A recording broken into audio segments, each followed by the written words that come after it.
வாங்க இன்றைக்கி மலேசிய நாட்டு பத்துமலை முருகன் கோவிலை சுற்றி பார்ப்போம் வாங்க. மலைக்கு கீழே ஒரு அருங்காட்சியகம் இருக்குங்க. அதாவது நம்ம தமிழர்களுடைய வீர தீர செயல்களை போற்றும் விதமாக அருங்காட்சியகம் வச்சுருக்காங்க. அதே மாதிரி நம்ம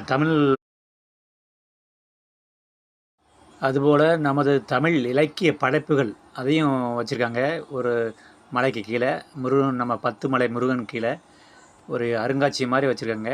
பார்க்குறதுக்கு ரொம்ப அழகாக இருக்கும். ரொம்ப மக்கள் அதிகமாக வந்து போகிறாங்க. உலகம் முழுக்க தமிழர்கள் இருக்காங்க. அது ரொம்ப பெருமையாக இருக்குது. வீடியோ ஃபுல்லாக பாருங்கள், ஸ்கிப் பண்ணாமல் ஃபுல்லாக பாருங்கள், நல்லாயிருக்கும். இந்த பத்துமலை முருகன் வந்து 40,000 ஆண்டுகள் பழமை வாய்ந்த மலைங்க. அதாவது இந்த மலை வந்து சுண்ணாம்பு கற்களால் நிறைந்த மலை.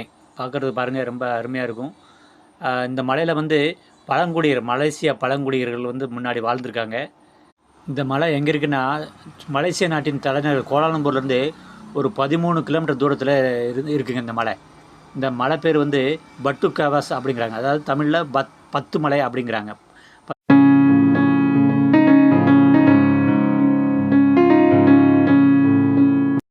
இந்த மலையில் வந்து வௌவால்களும் சிலந்திகளும் நிறையா இருக்குது. இந்த மலையோட அழகை பாருங்கள், அப்படி மேலே இருந்து பாருங்கள், அப்படி எப்படி இருக்கு பாருங்கள்.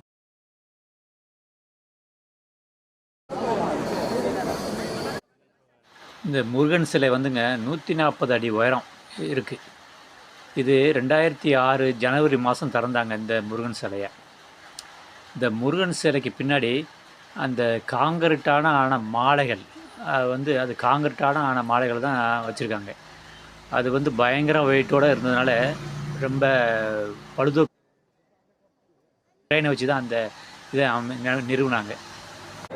இந்த முருகன் சிலையை நிறுவுவதற்கு 25 லட்சம் மலேசியா ரிங்கிட்டு வந்து செலவானதாக சொல்கிறாங்க. அதாவது இந்த மலையில் தாங்க உலகத்திலே தைப்பூசத்தை வந்து சிறப்பாக கொண்டாடக்கூடிய நாடு இந்த மலேசியா நாட்டு பத்துமலை முருகனுக்கு தாங்க. இங்கே வந்து பல வெளிநாட்டு மக்கள்லாம் அழகு குத்தி முருகனுக்கு காவடி எடுக்கிறாங்க.